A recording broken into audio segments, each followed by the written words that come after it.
Elena Voss stood at the back of the great hall, her hands folded tightly in front of her, as Alpha King Dorian Ashford spoke words that would break her heart in front of the entire pack. For 3 years, she had lived quietly beside him, waiting for the day he would finally claim her as his true Luna. That day never came. Instead, he stood on the stone platform beside a stranger, a woman with silver hair and cold, calculating eyes, and announced that Isolde of the Silverfang pack would be his new Luna. The hall fell silent. Every wolf turned to look at Elena. She felt her face grow hot with shame, but she refused to let a single tear fall. She would not give them that satisfaction.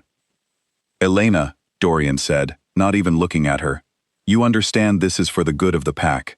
The Silverfang Alliance will protect us for generations. I hope you can accept this." She did not answer.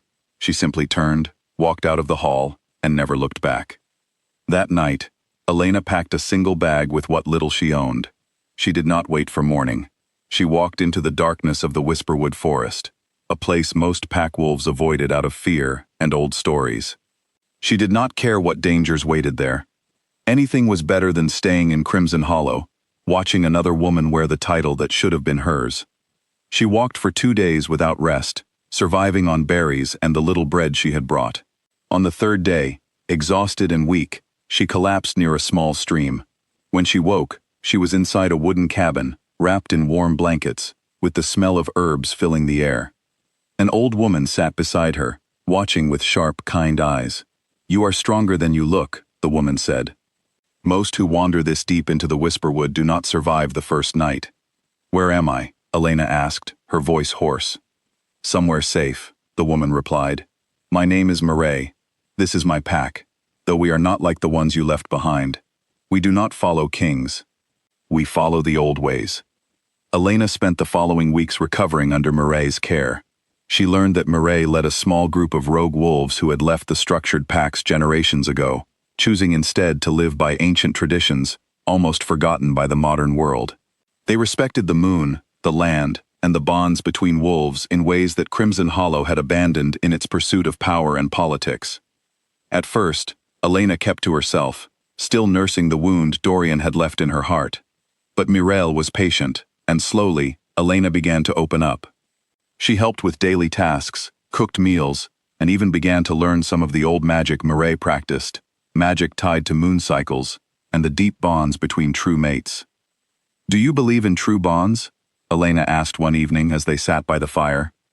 Mireille smiled softly. "I believe the moon does not lie, even when the wolves who stand beneath it choose not to see the truth." Elena thought about those words often in the months that followed. She thought about Dorian, about the way his eyes had never quite met hers when he spoke of Isolde, about the strange tension that had filled the hall that night. She had told herself it did not matter anymore. She was building a new life. But some nights, she still dreamed of him. Back in Crimson Hollow, things were not going as smoothly as Dorian had hoped. The alliance with the Silverfang pack had been meant to bring strength and prosperity, but instead, small problems began appearing everywhere. The pack's crops, which had always grown well under the protection of old pack magic, began to wither without explanation. Hunting parties returned with less each week. Wolves who had always felt strong and connected during pack runs now felt strangely weak, as though something invisible had been drained from them. Isolde tried to play her role as Luna well, standing beside Dorian at every gathering, speaking with confidence about the future of the pack. But the older wolves whispered among themselves. They said the pack bond did not feel right. They said the land itself seemed to reject her presence, though none dared say it to Dorian's face. Dorian noticed the changes too, though he refused to accept what his own instincts were telling him. He told himself it was simply the stress of new leadership, that the pack would adjust in time. He buried himself in meetings and preparations for the alliance, avoiding the quiet moments when doubt might creep in. But doubt found him anyway, especially at night, when sleep would not come, and his mind would wander back to Elena. He told himself it was guilt, nothing more. He told himself he had made the right choice for his pack, even if it had cost him something personal. Isolde noticed his distant behavior. She tried to draw him closer, but there was always a wall between them, one neither of them could explain. She had assumed the connection between them would grow stronger with time, the way alliances often did. Instead, it remained cold, distant, like two strangers standing beside each other, out of obligation rather than desire. Months passed. The pack's troubles grew worse. Then, one evening, the pack elders gathered before Dorian with grave expressions. "The blood moon rises in 3 nights," the eldest elder said. "You know what this means, Alpha." Dorian nodded slowly. The blood moon was a rare event, occurring only once every 100 years. Pack legend said that under its light, no lie could be hidden. Every bond, every truth, every hidden mistake would be revealed to those who stood beneath it. Some called it a blessing, others called it a curse. "We must prepare the ceremony," the elder continued. "The pack has not seen a blood moon in generations. It is important that you and your Luna stand together beneath it, to strengthen the bond in the eyes of the pack." Dorian agreed, though something in his chest tightened uncomfortably at the elder's words. He told himself it was nothing. He told himself the ceremony would finally silence the whispers and doubts that had plagued the pack for months. 3 nights later, the entire pack gathered in the clearing at the heart of Crimson Hollow territory. The sky was clear, the air cool and still, as though the world itself was holding its breath. Dorian stood at the center, with Isolde beside him, both dressed in ceremonial robes, surrounded by hundreds of watching eyes.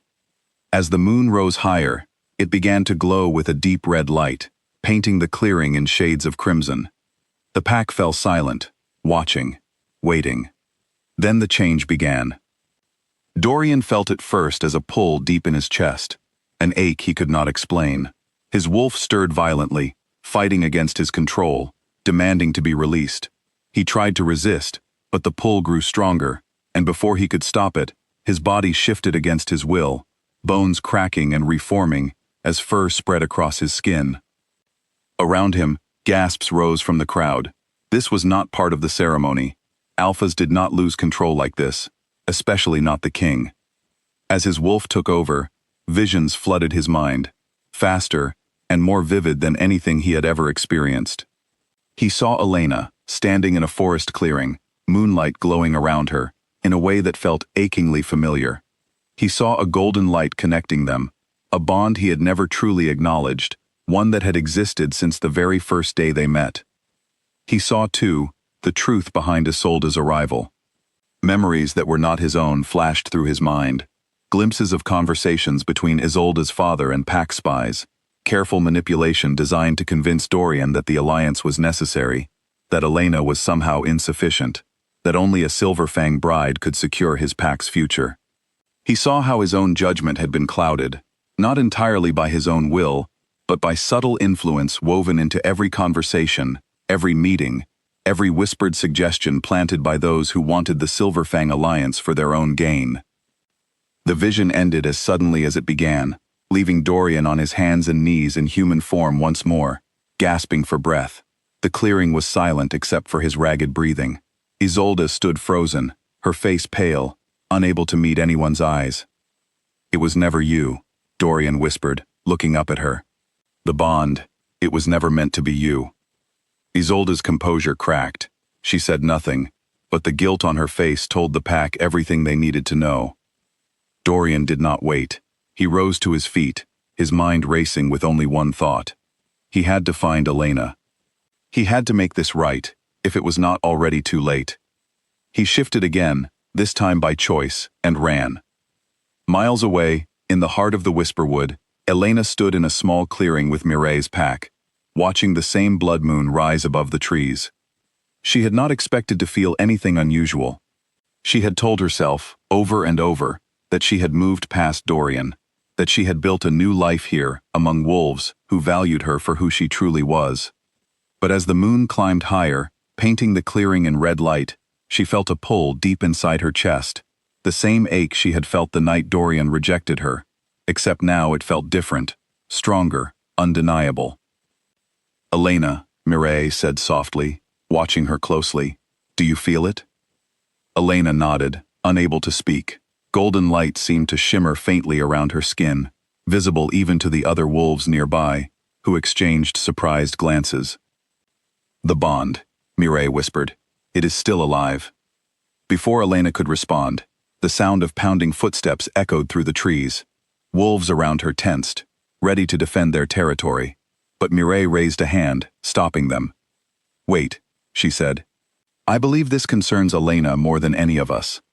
Moments later, Dorian burst into the clearing, breathless, his eyes immediately finding Elena among the gathered wolves. The golden light around her flared brighter as their eyes met, visible proof of a bond neither of them could deny any longer. "Elena," he said, his voice breaking, "I made a terrible mistake." She stood frozen, a storm of emotions rising inside her. Relief, anger, disbelief, and something achingly close to hope, all fighting for space in her chest. "You rejected me," she said quietly. "In front of everyone." "I know," he said. "I was wrong. I was manipulated, deceived by people who wanted power through the Silverfang Alliance, but that does not excuse what I did to you. I should have trusted the bond. I should have trusted you." Elena felt tears finally slip down her cheeks, tears she had refused to shed the night he humiliated her. "Do you know what it felt like? To be cast aside for someone else, in front of everyone who once respected me? I do not deserve your forgiveness," Dorian admitted, "but I am asking for the chance to earn it." The clearing was silent, every wolf watching the moment unfold beneath the fading red light of the moon. Elena wiped her tears and lifted her chin, the strength she had built over the past months, settling firmly into her posture. "If I ever return to Crimson Hollow, it will not be as the quiet, waiting mate I once was. I have grown, Dorian. I have learned things about myself I never knew before.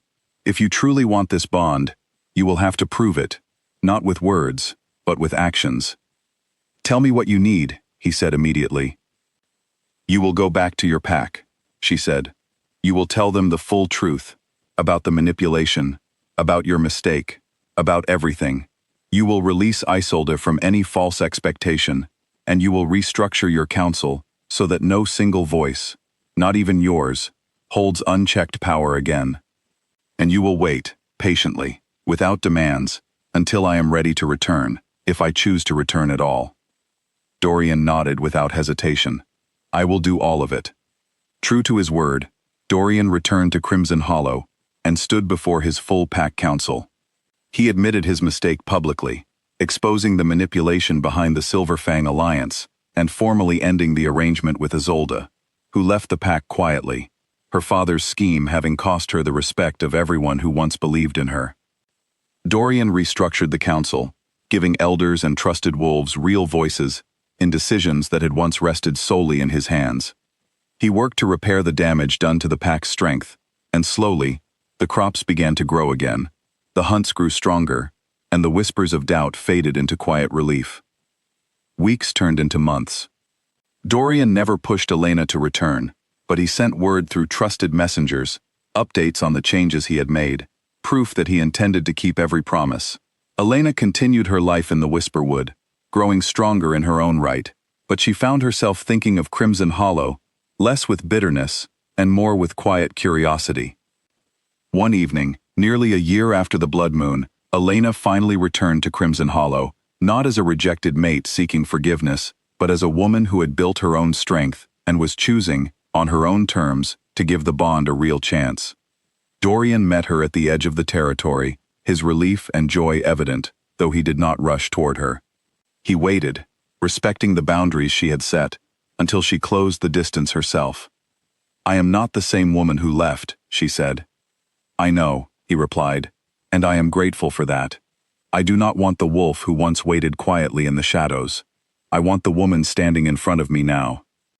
Their reunion was not a grand, dramatic celebration, but a quiet, honest beginning, built not on blind devotion, but on mutual respect and hard-earned trust. The pack welcomed Elena back, this time not as a symbolic figure standing beside their king, but as an equal partner in every decision that shaped their future.